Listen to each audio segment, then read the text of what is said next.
नमस्कार दोस्तों, मैं उत्तम गुप्ता आपका हार्दिक स्वागत करता हूं सरदार वल्लभ भाई पटेल एकेडमी के यूट्यूब चैनल पर। इसके पहले मैंने आपके सामने जो एक लेक्चर लाया था वो मूल अधिकार का पहला था, समानता का अधिकार। और आज हम लोग इसके बाद दूसरे अधिकार को ला रहे हैं जो कि हमारा स्वतंत्रता का अधिकार है। पहले वाले लेक्चर में हम लोगों ने अनुच्छेद 14 से लेके अनुच्छेद 18 तक का अध्ययन किया था। आज इस स्वतंत्रता के अधिकार के अंतर्गत हम लोग अनुच्छेद 19 से लेकर के 22 तक के अनुच्छेद को पढ़ेंगे। अर्थात हम 4 अनुच्छेद को देखेंगे कि इन 4 अनुच्छेदों में क्या क्या बताया गया। जैसा कि इस अधिकार का नाम है स्वतंत्रता का अधिकार, अर्थात इसमें जितने भी प्रोविजंस किए गए हैं इन चारों ही अनुच्छेद में, उसका उद्देश्य ये है कि भारत के नागरिकों, जैसे कि अनुच्छेद 19 जो है सिर्फ भारत के नागरिकों को प्राप्त है, और इसके बाद जो हमारा 20, 21, 22 है वो भारत में रहने वाले व्यक्तियों के लिए भी प्राप्त है, भारतीय नागरिकों के साथ साथ। तो इन चारों अनुच्छेद का मुख्य उद्देश्य ये रहेगा कि कैसे इस देश के नागरिकों और गैर नागरिकों को स्वतंत्रता को उपलब्ध कराया जाए, कैसे उनको राज्य के नियंत्रण से मुक्त रखा गया है, राज्य की सीमाओं पर अंकुश लगाया गया है। और इस अधिकार का उद्देश्य ही ये है कि भारत के जो नागरिक हैं या गैर नागरिक हैं उनको निरंकुश सत्ता से बचाया जा सके और उनको स्वतंत्रता के उनके जो अधिकार हैं उसको सुनिश्चित किया जा सके।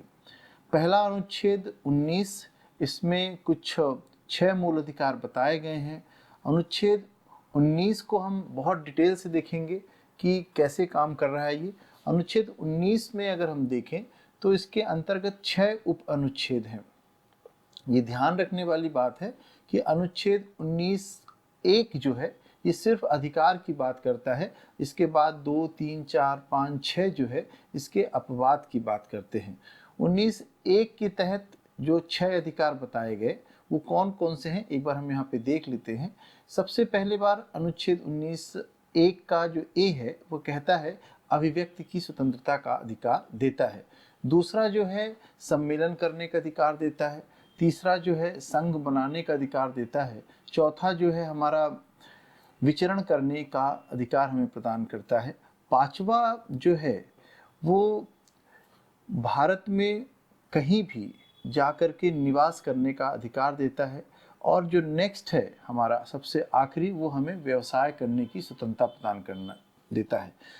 यहाँ पे ये ध्यान रखने वाली बात है कि जब मूल संविधान बना था तो अनुच्छेद 19(1) के तहत 7 अधिकारों को रखा गया था, लेकिन बाद में 44वें संविधान संशोधन 1978 के माध्यम से अनुच्छेद 19(1) का एफ जो है विलोपित कर दिया गया, जिसके अंतर्गत संपत्ति के अधिकार को वर्णित किया गया था। इसको यहाँ से डिलीट कर दिया गया, हटा दिया गया। और इस तरह से वर्तमान में अनुच्छेद 19 के तहत जो है सिर्फ 6 अधिकार को उपलब्ध कराए गए हैं। यहाँ पे एक सबसे बड़ी बात जो ध्यान रखने की ये है कि अनुच्छेद 19 में जो 6 अधिकार बताए गए हैं वह सिर्फ भारतीय नागरिकों को प्रदान किए गए हैं, अर्थात गैर भारतीयों को ये अधिकार प्राप्त नहीं है। अब प्रश्न ये उठता है कि क्या अनुच्छेद 19(1) के तहत जितने अधिकार बताए गए हैं क्या वो पूरी तरह से एब्सोल्यूट है या इनके अपवाद भी हैं। तो हमें यह समझना होगा कि निश्चित रूप से अनुच्छेद 19(1) के तहत जो अधिकार बताए गए हैं उन सभी के अपवादों का वर्णन क्रमशः अनुच्छेद 19(2), 3, 4, 5 और 6 में किया गया है। यहाँ पे हम मोटा मोटा ये समझ लेते हैं कि ये अपवाद कैसे हैं। जैसे कि मान लीजिए कि पहले अधिकार की बात करें जिसके तहत ये बताया गया अभिव्यक्ति की स्वतंत्रता का अधिकार, तो इसके अपवाद में ये कहा गया कि आपकी जो अभिव्यक्ति की स्वतंत्रता है किसी भी भारतीय नागरिक की, वह पूर्ण रूप से एब्सोल्यूट नहीं है, बल्कि उसको कुछ चीज़ों की, कुछ सीमाओं का ध्यान रखना पड़ेगा। सीमाओं में चर्चा ये की गई कि भारत की राष्ट्रीय एकता अखंडता को खतरा नहीं होना चाहिए, कानून व्यवस्था या लोक व्यवस्था पर नकारात्मक प्रभाव नहीं पड़ना चाहिए, भारत के विदेशी संबंधों पर विपरीत प्रभाव नहीं पड़ना चाहिए, न्यायपालिका की अवमानना नहीं होना चाहिए, हमारे द्वारा किए गए किसी भी अभिव्यक्ति से किसी के मानहानि को ठेस नहीं पहुंचना चाहिए। तो ये सब पॉइंट को बाद में 19, 2, 3, 4, 5, 6 में रखा गया है। इसको अगर हम एक चार्ट के रूप में देखें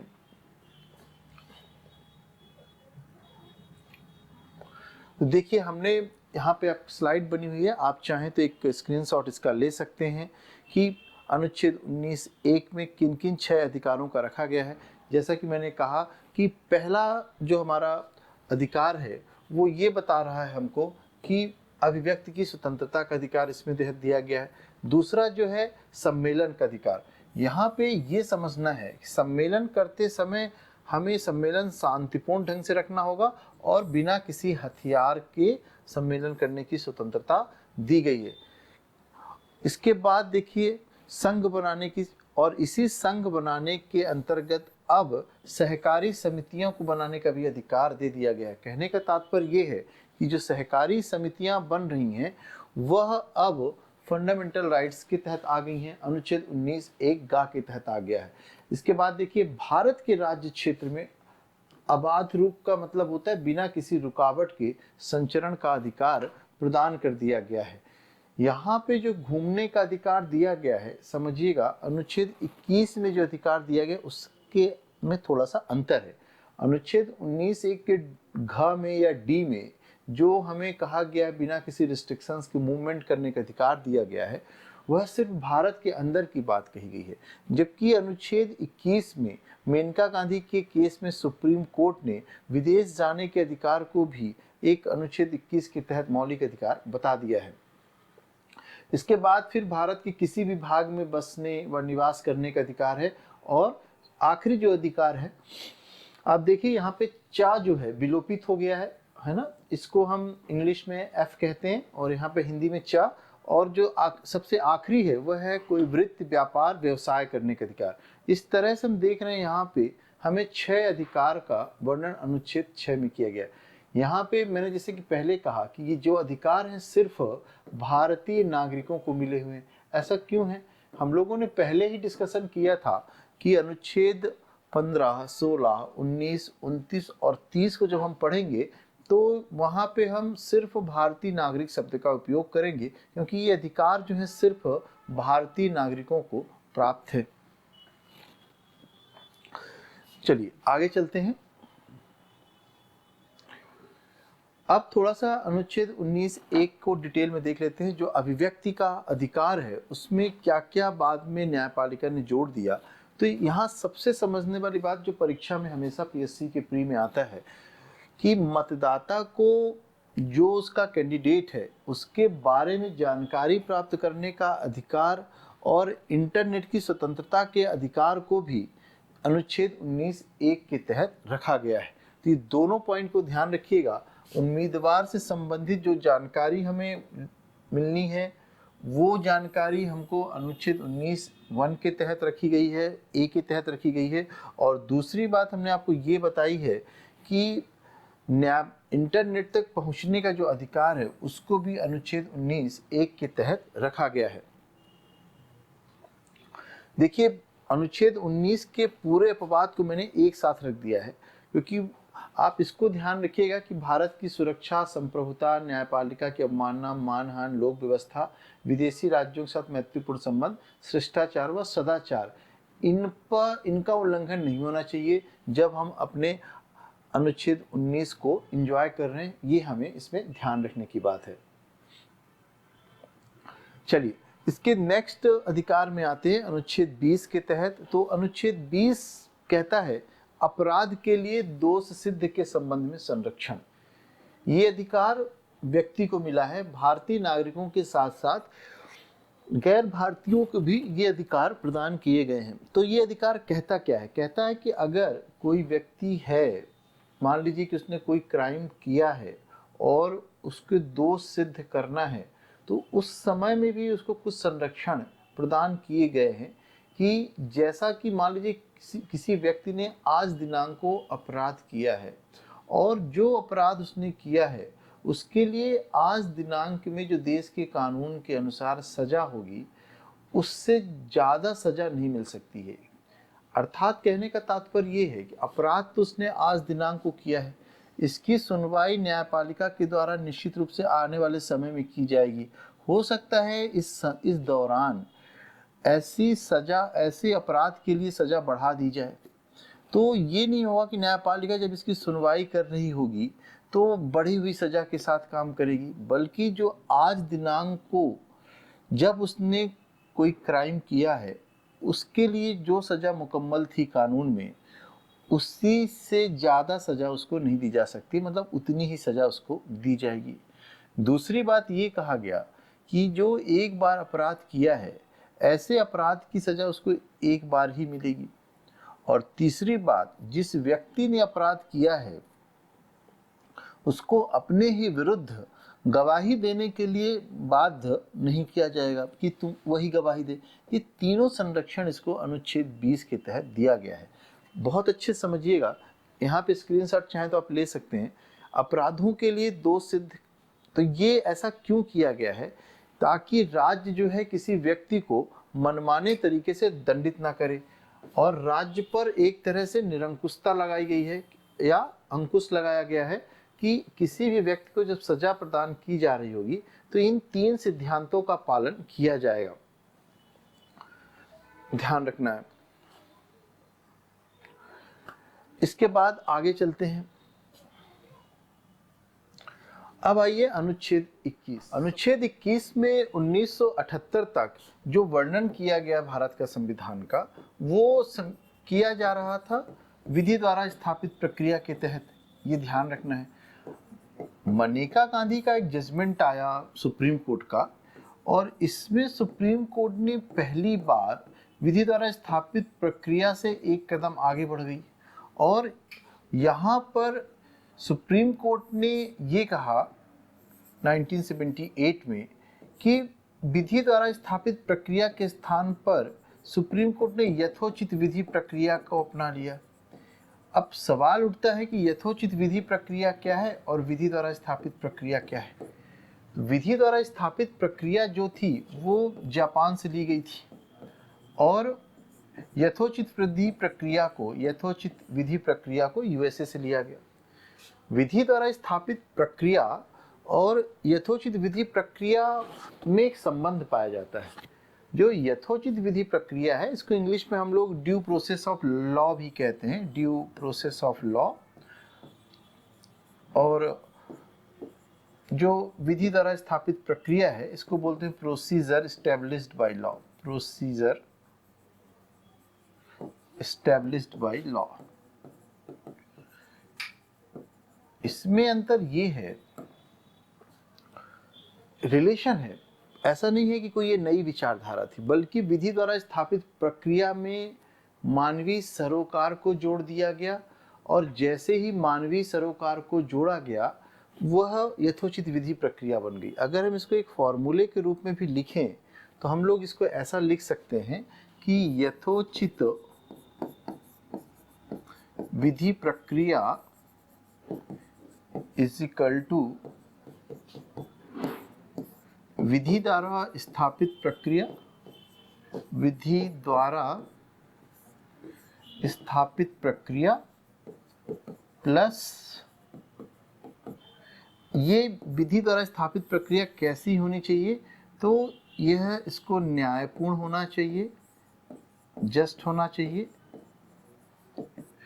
इसको फेयर होना चाहिए, और इसको रीजनेबल होना चाहिए।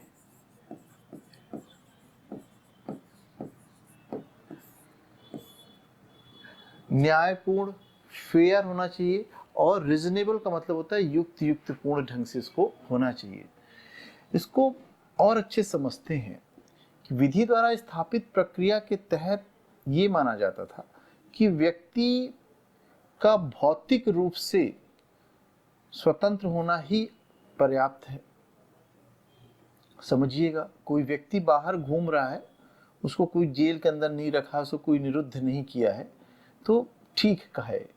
लेकिन 1978 में मनेका गांधी के जजमेंट में सर्वोच्च न्यायालय ने ये कहा कि किसी भी व्यक्ति का भौतिक रूप से सिर्फ स्वतंत्र रहना पर्याप्त नहीं है, बल्कि उसको गरिमा में जीवन मिलना चाहिए।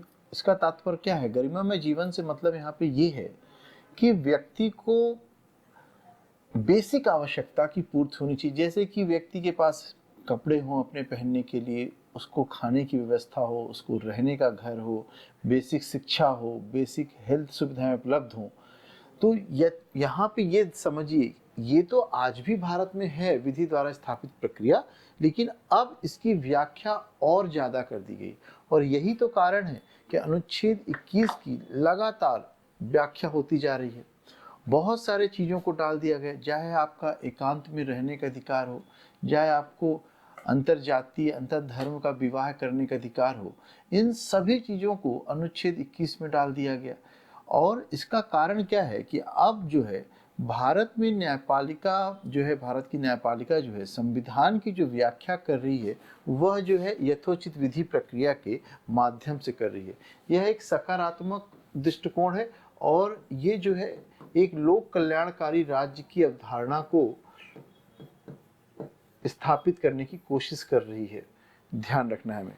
ये आर्टिकल 21 था। यहीं पर देखिए, मैंने कहा ना कि आर्टिकल 21 को जब व्याख्या यथोचित विधि प्रक्रिया के तहत होने लगी, तो शिक्षा के अधिकार को भी डाल दिया गया अनुच्छेद 21A के तहत। शिक्षा के अधिकार को 21A के तहत इसलिए डाला गया क्योंकि प्राण एवं दैहिक स्वतंत्रता को व्यक्ति तब बचाए रख सकता है जब व्यक्ति शिक्षित हो, व्यक्ति अपने अधिकार के प्रति जानकार हो, जागरूक हो, व्यक्ति को इस देश के कानून के बारे में जानकारी हो, व्यक्ति को ये पता हो कि जिसके अधिकार का उल्लंघन होगा तो कहाँ जाकर के वह उसके लिए न्याय मांग सकता है। तो ये सब कुछ संभव है कि जब व्यक्ति के पास शिक्षा हो। इसीलिए 86वें संविधान संशोधन के माध्यम से 2002 में जो हुआ, इसमें 86वें संविधान संशोधन को लाया गया और अनुच्छेद 21A को क्रिएट किया गया, नई आर्टिकल लाई गई और इसमें शिक्षा के अधिकार को मौलिक अधिकार बना दिया गया। और मौलिक अधिकार का तात्पर्य ये भी यहाँ पे ध्यान रखिएगा कि जो अनुच्छेद 21A के तहत शिक्षा के अधिकार को जोड़ा गया है, वह सिर्फ एलिमेंट्री एजुकेशन के लिए है, शुरुआत की 8 वर्ष के एजुकेशन के लिए है। कहने का मतलब ये हुआ कि 6 वर्ष से लेकर के 14 वर्ष तक के बच्चों के लिए जो शिक्षा की आवश्यकता होती है, उसके लिए इसको मौलिक अधिकार बनाया गया है। उच्च एजुकेशन के बारे में या हायर एजुकेशन के बारे में इस अनुच्छेद का कोई संबंध नहीं है। मैं अनुच्छेद 21A की चर्चा इस टाइम पर कर रहा हूँ, अनुच्छेद 21A के तहत। तो सवाल आपका ये भी उठ सकता है कि अगर सरकार ने 6 से 14 वर्ष तक के बच्चों के लिए किया, तो 0 से 6 वर्ष वाले बच्चे कहाँ जाएंगे? इसके लिए व्यापक प्रावधान जो कर दिया गया है, वह जो है अनुच्छेद 45 में किया गया है, जिसको हम लोग बाद में DPSP के तहत देखेंगे। जब 86वां संविधान संशोधन किया गया तो इसके तहत 2-3 काम हुए। एक तो इस नए अनुच्छेद को जोड़ा गया 21A को। दूसरी बात ये हुई कि अनुच्छेद 45 की विषय वस्तु को बदल दिया गया। और तीसरा काम ये हुआ कि एक नए मूल कर्तव्य को जोड़ा गया, जिसको 51A के 11वें मूल कर्तव्य के रूप में लाया गया। ध्यान रखिएगा। तो 51A में भी क्या किया गया? 11वें मूल अधिकार के रूप में लाया गया। और यहाँ पे कहा गया अभिभावक या पेरेंट्स को कहा गया कि अपने बच्चों को बेसिक शिक्षा उपलब्ध कराने का उनका कर्तव्य घोषित कर दिया गया। अंतर ये समझिएगा कि फंडामेंटल राइट में 6 से 14 वर्ष तक की बात कही गई है और इसके पहले वाली की बात, 0 से 6 वालों की बात, DPSP में डाल दी गई है। तो ये अनुच्छेद 21A भी था, इसको भी हमें ध्यान रखना है। और क्वेश्चन आपसे ये भी पूछ सकता है कि अनुच्छेद 21A को या शिक्षा के अधिकार को क्यों अनुच्छेद 21 के तहत ही डाला गया? तो इसलिए डाला गया कि ये प्राण एवं दैहिक स्वतंत्रता से संबंधित है और इस शिक्षा के माध्यम से ये समझा गया कि व्यक्ति अपने प्राण और अपने दैहिक स्वतंत्रता को सुरक्षित तभी कर पाएगा जब व्यक्ति शिक्षित होगा। और इसीलिए इतना महत्वपूर्ण शिक्षा को माना गया और इस अनुच्छेद के अंतर्गत इसको डाल दिया गया। अब देखिए अनुच्छेद, हम ये 21A है और भारत इस तरह से विश्व का 135वां देश बना जिसने शिक्षा के अधिकार को मूल अधिकार माना है। इस पॉइंट को बहुत अच्छे से ध्यान रखिएगा। ये कभी भी आपसे प्रीलिम्स में पूछ सकता है कि भारत कौन सा देश बना जिसने शिक्षा के अधिकार को दिया, तो 135वां देश के रूप में भारत आया। इसके बाद देखिए अनुच्छेद 22 ये कह रहा है कुछ दशाओं में गिरफ्तार किए गए व्यक्तियों को संरक्षण दिया गया है। मान लीजिए कि किसी व्यक्ति को गिरफ्तार कर लिया गया तो उसके बारे में यहाँ पे चर्चा की गई है। यहाँ पे अनुच्छेद 22 और 21 में एक संबंध भी देखने को मिल रहा है। अनुच्छेद 21 ये कह रहा था कि प्राण एवं दैहिक स्वतंत्रता की बात कर रहा था। कहा गया कि किसी व्यक्ति को उसके प्राण एवं दैहिक स्वतंत्रता से विधि द्वारा स्थापित प्रक्रिया के तहत ही वंचित किया जाएगा। वो जो प्रक्रिया शब्द आया था वहां पे, वो प्रक्रिया अनुच्छेद 22 में बताई गई है ना। तो अनुच्छेद 22 जो है 21 का ही विस्तार है और ये कहता है कि किसी व्यक्ति को सामान्य दंड विधि के अधीन गिरफ्तार करने पर उसके अधिकार खत्म नहीं होंगे बल्कि कुछ अधिकार उसके बने रहेंगे।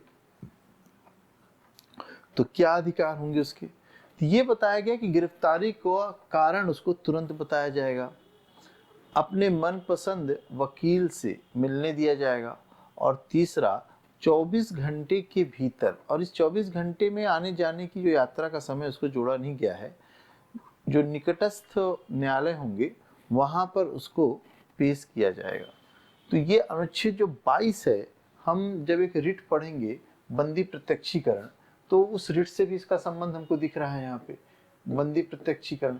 और बंदी प्रत्यक्षीकरण में भी यही कहा गया है कि जिस व्यक्ति को बंदी बनाया गया है उसके 24 घंटे के भीतर उसको न्यायालय के सामने पेश करना है, और न्यायालय फिर निर्णय करेगा कि बंदी बनाए गए व्यक्ति को वास्तव में बंदी बनाया जा सकता है या ऐसा कोई कारण नहीं बनता है, और उसके मुताबिक न्यायालय जो द्वारा निर्णय लिया जाएगा।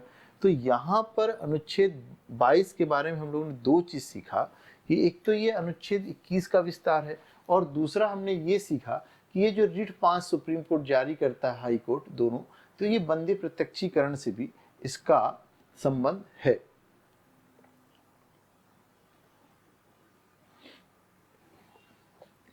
इस तरह से हम देखते हैं कि अब एक चीज और थोड़ा सा इसमें रह गया है, ये भी समझिए कि अनुच्छेद 22 में हम लोगों ने जो पढ़ा है अभी तक, उसमें गिरफ्तार किया गया व्यक्ति, इसमें ये भी कहा गया है कि किसी व्यक्ति को एक प्रिकॉशन के रूप में भी डिटेंशन किया जा सकता है। ये बताया गया अनुच्छेद 22 में कि जिस व्यक्ति को डिटेंशन किया जाएगा, तो डिटेंशन करने का उद्देश्य ये रहता है कि जो क्राइम वो करने वाला है उस क्राइम को उसको करने से रोका जाए, और प्रिकॉशन के रूप में उस व्यक्ति को गिरफ्तार कर लिया जाता है। ऐसे व्यक्तियों को अधिकतम 90 दिनों तक ही गिरफ्तार किया जा सकता है। आवश्यकता पड़ने पर बोर्ड बैठेगा और बोर्ड की सलाह पर, इस बोर्ड में जुडिशरी रहती है, और उसकी सलाह पर ही इसके डिटेंशन की अवधि को बढ़ाया जा सकता है। संविधान का जो डिटेंशन वाला प्रावधान है, ध्यान रखिएगा कि जितने भी दुनिया के लोकतांत्रिक देश हैं उनके किसी भी संविधान में ये डिटेंशन का प्रावधान नहीं किया गया है। सिर्फ भारत के ही संविधान में इस डिटेंशन संबंधी प्रावधान को डाला गया है, और इसके कारण कभी कभी भारत के संविधान की आलोचना भी होती है कि यह एक तरह से लोकतांत्रिक व्यवस्था के विरुद्ध है।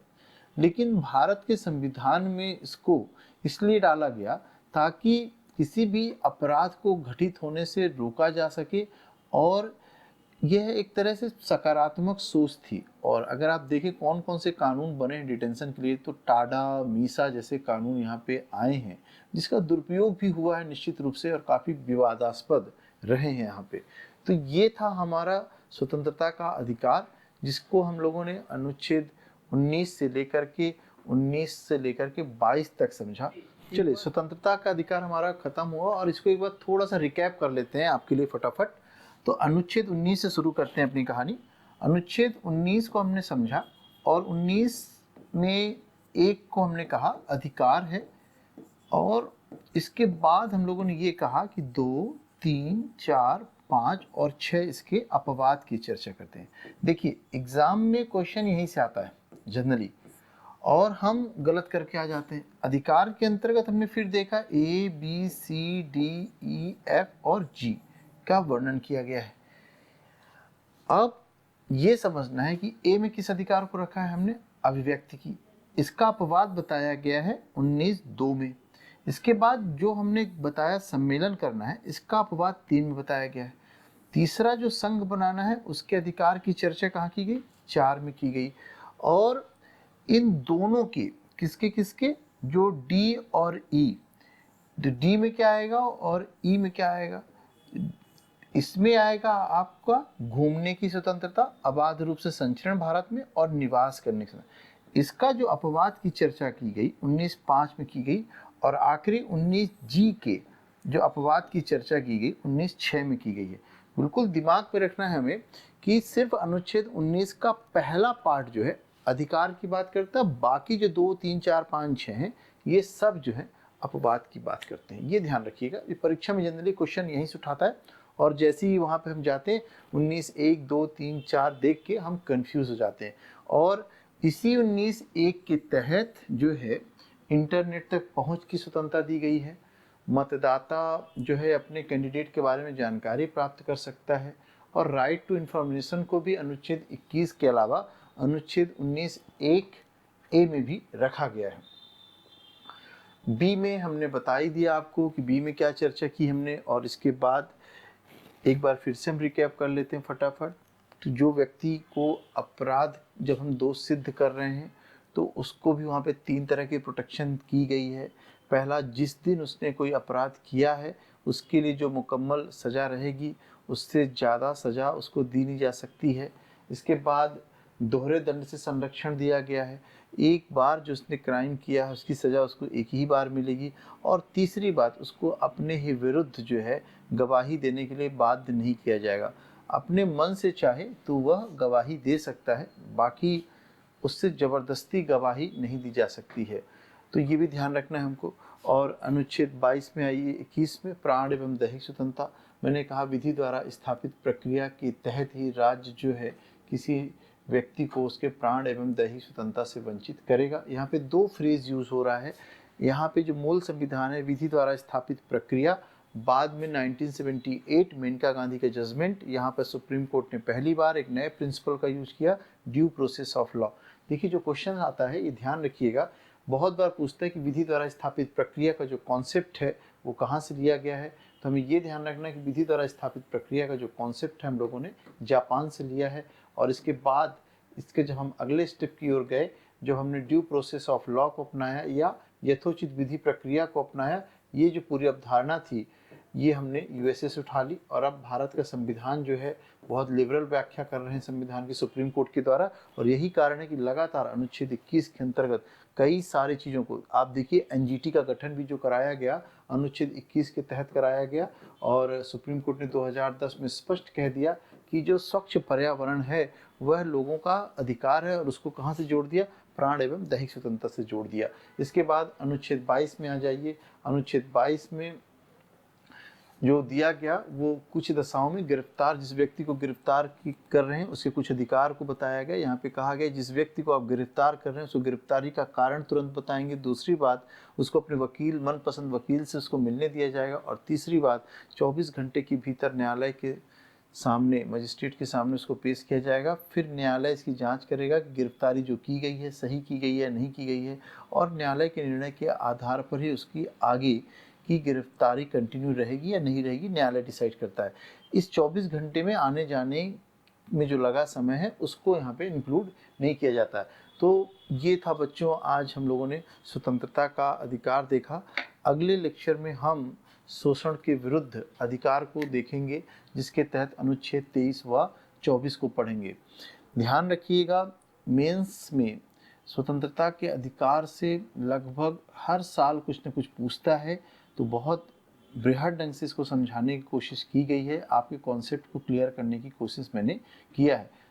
अगर इसके बावजूद भी कोई डाउट हो तो आप कमेंट सेक्शन में हम लोग से पूछ सकते हैं, और आपको आपकी जो भी डाउट्स होंगे उसको क्लियर किया जाएगा।